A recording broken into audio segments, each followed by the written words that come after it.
सच कहा है किसी ने कि अगर घर के बुजुर्गों का आशीर्वाद परिवार के लोगों पे कायम रहे तो दुनिया की कोई ताकत, दुनिया की कोई ऐसी चाहत नहीं जिसे हासिल नहीं किया जा सके।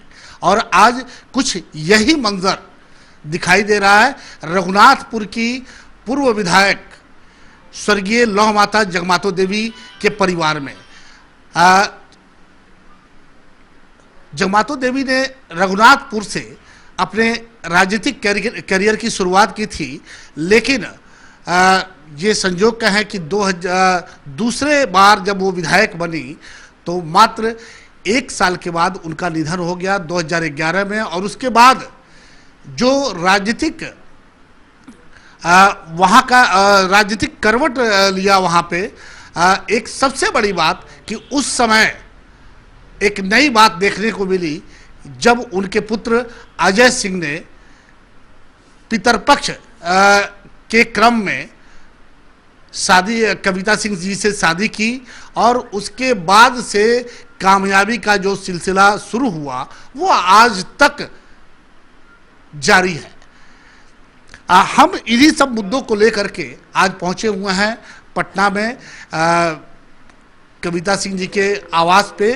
और पहुंचने का सबसे बड़ा मकसद ये है कि आज लगभग 11 बजे के आसपास जदयू ने सिवान लोकसभा सीट से कविता सिंह को अपना उम्मीदवार बना दिया। पिछले 1 सप्ताह से जो राजनीतिक उठापटक देखी जा रही थी आज उस पर पूरी तरह से विराम लग गया और अब कविता सिंह सिवान से एनडीए की प्रत्याशी हैं और वो इस बार सिवान लोकसभा के पद पर वो अपना भाग्य आजमाएंगी। हालांकि वो अभी पटना में है, कल सुबह वो यहाँ से निकलेंगी और अपने क्षेत्र के कई जगह उनका कार्यक्रम है। इन्हीं सब की जानकारी लेने के लिए हम यहाँ पटना पहुँचे हुए हैं और हम बात करेंगे उनके पति अजय सिंह जी से। कहा जाता है कि कविता सिंह ने जब जब चुनाव लड़ा, चाहे वो जगमातो देवी जब थी उनका चुनाव होता था या फिर कविता सिंह का, उसमें बिना अजय सिंह का कोई आप सोच भी नहीं सकते थे। और वही चीज़ आज भी ये दिखाई देता है कि आज बिल्कुल एक चट्टान की तरह अजय बिल्कुल अजय बन करके खड़े हो जाते हैं और कामयाबी उनके कदमों में होती है।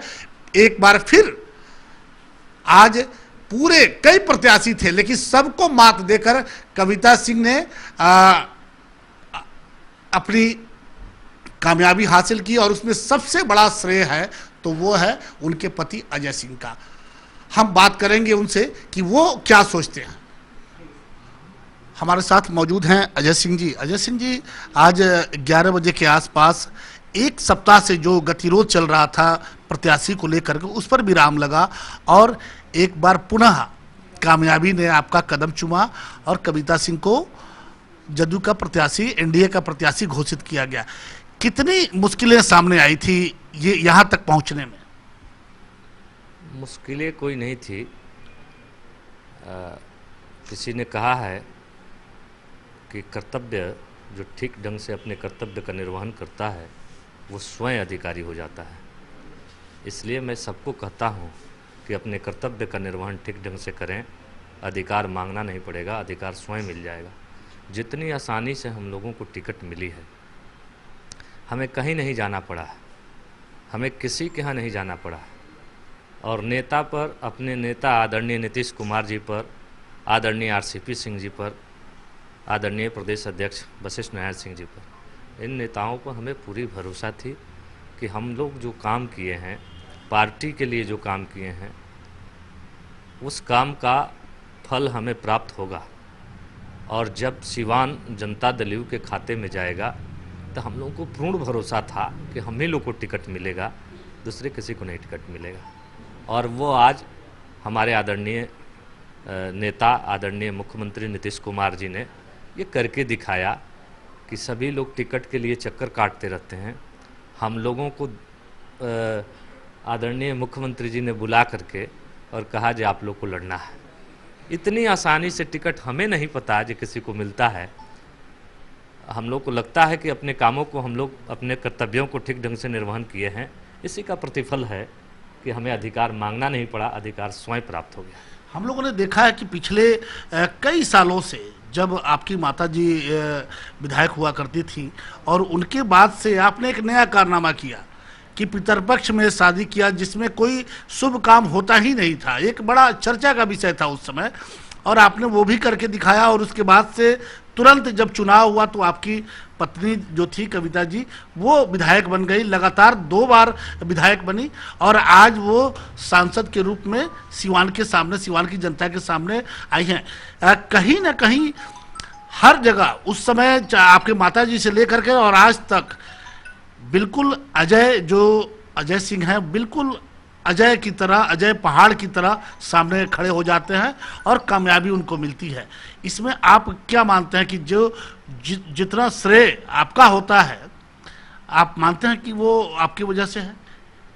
देखिए, हम सब लोग राजनीति करने नहीं चले थे, हम लोग एक सेवा के भाव से जनता की सेवा करने चले थे।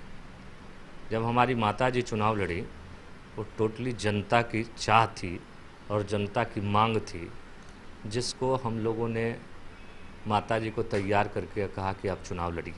जनता की चाह थी, उनकी मांग थी, हम लोगों की कोई लालसा नहीं थी कि हम एमएलए बने, एमपी बने।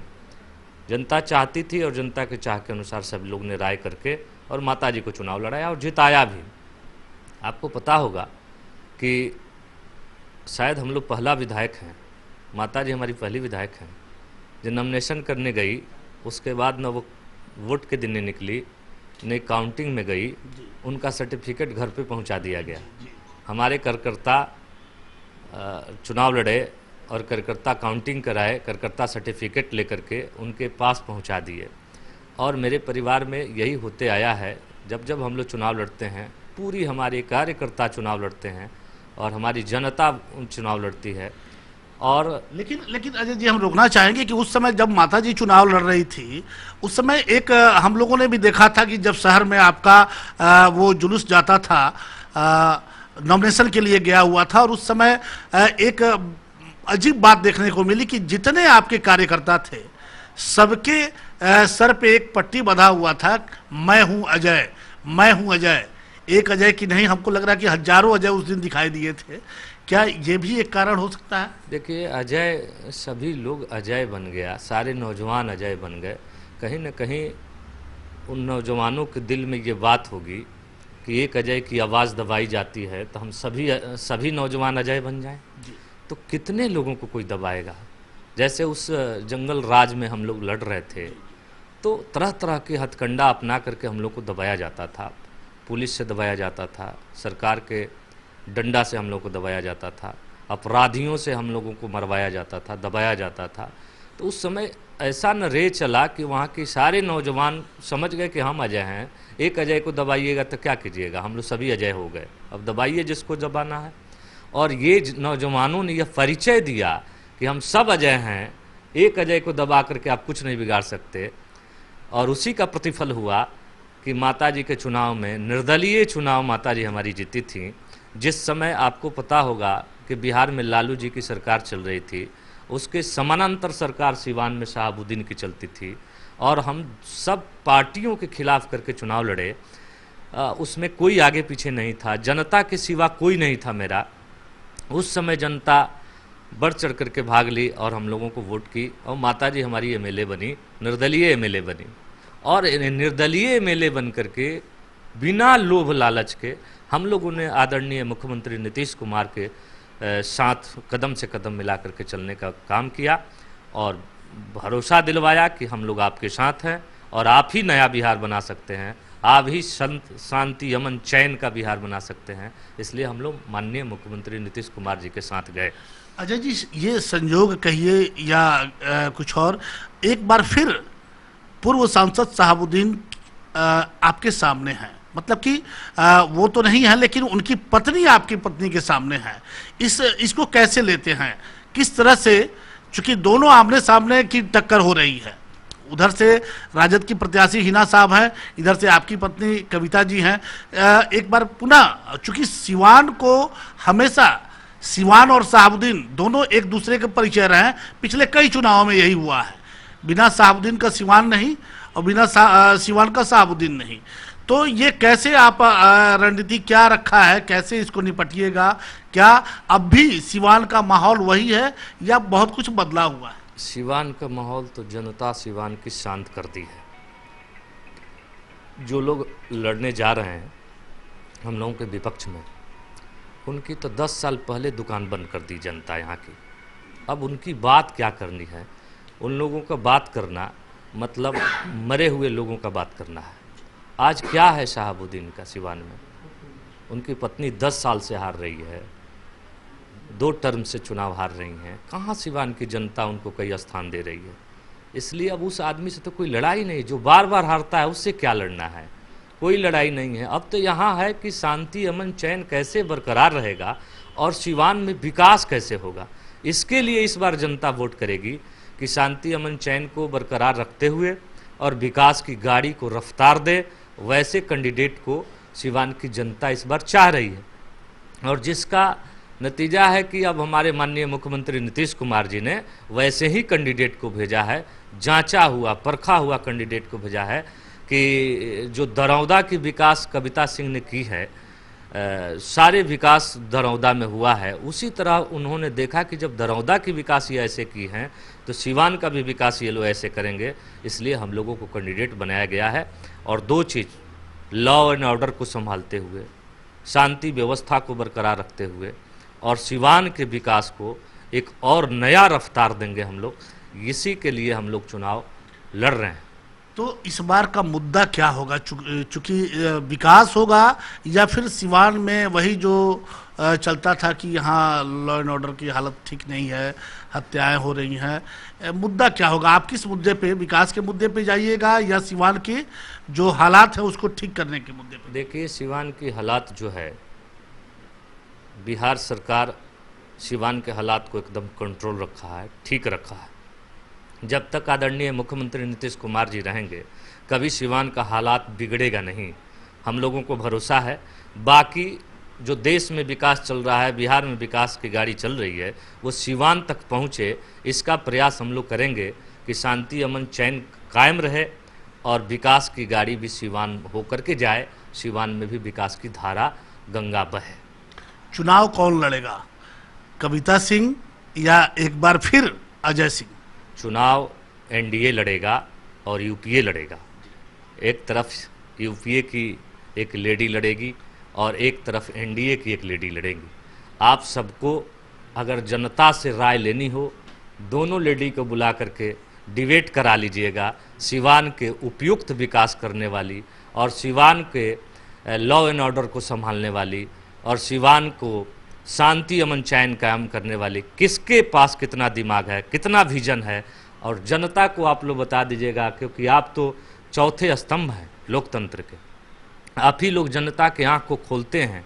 जब दोनों को सामने करके बात कीजिएगा, पता चल जाएगा लॉ एंड ऑर्डर और विकास और शांति अमन चैन कौन कायम करेगा। जी, एक अहम सवाल और है कि वर्तमान सांसद ओम प्रकाश यादव जी का जो टिकट कटा और ये जदयू के खाते में आया, क्या कहीं ऐसा तो नहीं कि टिकट कटने के बाद जो पिछले कई सालों से टूटा हुआ माई समीकरण है वो इस बार फिर इकट्ठा हो? कुछ नहीं, सिवान में कोई माई समीकरण नहीं चलता है। जब मुजाहिदपुर में यादवों को काटी गई, कहाँ माई समीकरण था? वो भी तो लालू जी की सरकार थी। यहाँ कोई माई समीकरण चलने वाला नहीं है। यहाँ तो बस शांति अमन चैन के चहेते लोग कुछ हैं और कुछ लोग शांति अमन चैन को भंग करने वाले लोग हैं। 2 ही ध्रुव पर यहाँ राजनीति होती है।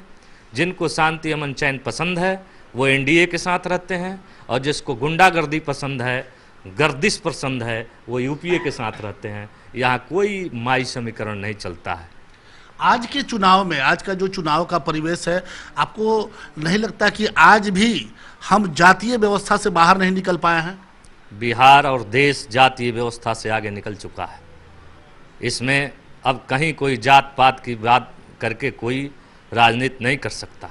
अब जो विकास करेगा, जो काम करेगा, वही यहाँ राज करेगा, वही यहाँ सत्ता पाएगा। और नहीं तो बात बतिया करके और लोगों को फंसा करके, लोगों को बहला फुसला करके सत्ता हासिल नहीं हो सकती। और सत्ता उसी के हाथ में जाएगी जो देश को मजबूत करेगा, जो राष्ट्र को मजबूत करेगा, जो राष्ट्र को टूटने नहीं देगा। उसी के हाथ में यह देश की जनता सत्ता सौंपेगी। अब कोई बहाना नहीं चलेगा, कोई जो है लोट खसोट नहीं चलने वाला है। अंतिम सवाल हमारा होगा, पिछले एक सप्ताह से जो टिकट बंटवारे को लेकर के जो गतिरोध चल रहा था और कई नाम चर्चा में था, उसमें सबसे ऊपर अगर किसी का नाम था तो वो अजय सिंह का नाम था। आखिर क्यों कट गया आपका टिकट? अजय और कविता अजय एक है। यहाँ कोई अब पति पत्नी में बांटने की जरूरत नहीं है, हम दोनों एक हैं।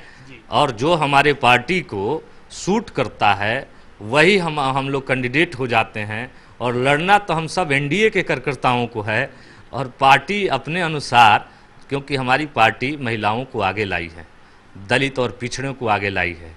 जो समाज के पूरे समाज में जो दलित हैं, जो पूरे समाज में पिछड़े हैं, उनको आगे लाए हैं हम लोग। तो हमारी सरकार की प्राथमिकता है कि महिलाओं को आगे लाना। इसी के उद्देश्य से माननीय मुख्यमंत्री नीतीश कुमार जी ने महिलाओं को एक कदम आगे चलाने का काम किया है। और माननीय मुख्यमंत्री जी का निर्देश हम सबों के सर पे होता है, उसी को हम लोग लेकर के होते रहते हैं, क्योंकि वो इस दुनिया में एक महामानव हैं और बिहार के लिए वो राज्य पिता हैं। जैसे बिहार के बेटा और बेटियों और बिहार के बुजुर्गों के लिए उन्होंने काम किया है, बिहार के लिए जो मान सम्मान बिहार का बढ़ाया है, वो किसी पिता ही कर सकता है। इसलिए हम लोग उनको पिता समान मानते हैं। वो राज्य पिता हैं, पूरे देश के, पूरे बिहार के नौजवानों के राजपिता हैं, पूरे बुजुर्गों के बेटा के समान काम करते हैं। इसलिए वो महामानव हैं, उनके आदेश को हम लोग अपने सर पर रखते हैं। लेकिन जैसे जैसे अजय सिंह का नाम जब सोशल मीडिया पे आ रहा था, कुछ आपके प्रति विरोध के स्वर भी आ रहे थे। उन लोगों से कैसे निपटिएगा इस चुनाव में? सब हमारे नेता सब निपट लेते हैं, एक ही आदेश में सभी लोग पस्त हो गए। जब कविता सिंह आई चुनाव लड़ने, एनडीए का कैंडिडेट जब 11 बजे घोषित हुई हैं, सारे लोग पस्त हो गए, सारे लोगों की मनसा धरी की धरी रह गई। अब एनडीए इतने मजबूती से चुनाव लड़ेगा कि कोई विरोध नहीं एनडीए में है, कोई विवाद एनडीए में नहीं है। अब एनडीए, अब देखिएगा आप 12 मई को और 23 मई के दिन पता चल जाएगा कि सिवान में इतना मजबूत कभी एनडीए नहीं रहा है। जितना वोट प्राप्त होगा वो 23 मई को पता चलेगा। कहा जाता है कि अजय सिंह भले ही जदयू से कविता सिंह जी हैं, लेकिन अजय सिंह एक कट्टर हिंदूवादी नेता हैं। इसमें कितनी सच्चाई है? अजय सिंह उदारवादी हिंदूवादी नेता है, कट्टर हिंदूवादी नेता नहीं है, उदारवादी। हम हिंदुज़म की परिभाषा जानते हैं, लोगों को बताते रहते हैं, कभी हिंदू को बहकने नहीं देते हैं। हम कभी समाज में विद्रोह नहीं फैलाते, हम समाज में शांति अमन चैन कायम करना चाहते हैं। और उसी के उद्देश्य से हमने जो कुछ भी दुनिया में किया है, शांति अमन चैन कायम करने के लिए किया है, शांति अमन चैन छीनने के लिए नहीं किया है। इसलिए मुझे कतई कहने में गुरेज नहीं है कि मैं हिंदू का नेता नहीं हूँ, मैं हिंदू का नेता हूँ। आने वाले कुछ दिनों में जब चुनाव प्रचार शुरू हो जाएंगे, क्या आप, चूँकि योगी जी जो उत्तर प्रदेश के पड़ोसी राज्य उत्तर प्रदेश के मुख्यमंत्री हैं, उनके बहुत करीबी माने जाते हैं, क्या योगी जी का भी दौरा होगा सिवान में? निश्चित रूप से यहाँ योगी जी का दौरा हो सकता है, पार्टी का निर्णय होगा तो होगा, नहीं तो यहाँ हम लोग काफ़ी हैं। हम लोग, हमारे नेता आदरणीय नीतीश कुमार जी काफ़ी हैं, आदरणीय नरेंद्र मोदी जी काफ़ी हैं, उसके बाद हम लोग यहाँ एनडीए के कार्यकर्ता काफ़ी हैं। चुनाव अकेले अजय सिंह भी काफ़ी नहीं, अकेले नहीं, हमारी टीम है। सिवान में हम लोगों की बहुत बड़ी टीम है। सेना होती है सर, लेकिन उसका जो नायक होता है, जिसके प्रति पूरे सेना का विश्वास होता है, वो बहुत बड़ा चीज होता है। जनता की भरोसा तो जीते हैं हम लोग, और अपने कार्यकर्ताओं का भी भरोसा जीते हैं। एक स्वर में जब पूरी कार्यकर्ता कहते हैं कि मेरा कैंडिडेट अजय सिंह होना चाहिए, मेरा कैंडिडेट कविता सिंह होना चाहिए, तो इससे हम लोगों को सीना चौड़ा हो जाती है कि हमारे कार्यकर्ताओं में भी कहीं फूट नहीं है, हमारे टीम में कोई फूट नहीं है। इससे हम लोग का हिम्मत और बढ़ जाता है। आपने देखा कि अभी कई सवाल मुद्दे पे हमने बातचीत किया और अजय सिंह ने बिल्कुल बेबाकी के साथ अपनी बात को रखा। और सबसे बड़ी बात आपको बता दें कि अगर आज के समय में जो राजनेता हैं वो अगर अपने क्षेत्र में लोगों से सीधे जुड़ते हैं तो शायद उन्हें उनके दरवाजे, किसी के दरवाजे पे वोट मांगने जाने की जरूरत नहीं पड़ती है। और यही दर्शाता है यहाँ पे कि पिछले 4 टर्म से ये लगातार विधायक ये लोग रहे हुए हैं, इनकी पत्नी रही हुई हैं, इनकी माताजी रही हुई हैं और अब बारी है सांसद की। और जिस शिद्दत के साथ अजय सिंह अपनी बेबाकी के साथ, अपनी बोल्ड आवाज के साथ कहते हैं कि बिल्कुल किसी मैं और मेरे कार्यकर्ता ही काफ़ी हैं, हालांकि अगर आ जाए तो ज़्यादा बेहतर है। ये सवाल हमने किया था योगी जी के बारे में कि क्या योगी जी भी चुनाव प्रचार में आएंगे। उन्होंने कहा कि नहीं, बिल्कुल आ सकते हैं अगर पार्टी ने फैसला लिया तो, लेकिन अगर नहीं आते हैं तो अजय सिंह और उनके जो कार्यकर्ता हैं, जो सिपाही हैं, वो अकेले काफ़ी हैं। अब देखना है कि इस बार का चुनाव, जो लोकसभा का चुनाव 7वें चरण में होने वाला है, वो किस करवट बैठता है। हालांकि आज भी सीवान के केंद्र बिंदु में शहाबुद्दीन ही है। अब देखना है कि अजय सिंह, चूंकि अजय सिंह ने भी महारत हासिल किया हुआ है इस राजनीति के क्षेत्र में, अब देखना है कि इस बार सीवान का जो राजनीति का ऊंट है वो किस करवट बैठता है।